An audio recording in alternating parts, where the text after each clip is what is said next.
അവരിങ്ങട്ട് വിളിക്കുമ്പോൾ ഞാൻ പിന്നെന്ത് ചെയ്യണം?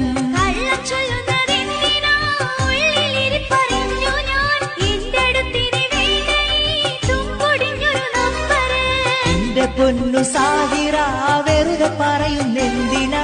പടച്ചവനാണിത് സത്യമാ, നിനക്ക് സംശയ രോഗമാ?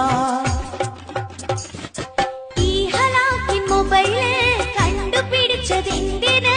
സമാധാനം കെടുത്തുവാൻ മുടിഞ്ഞു പോകണ സാധനം. മിണ്ടാണ്ടിരിയ സാഹിറ, മണ്ടത്തരം പറയല്ല. നീ കരുതും പോലിത് ലവും മറ്റതുമല്ലടേ.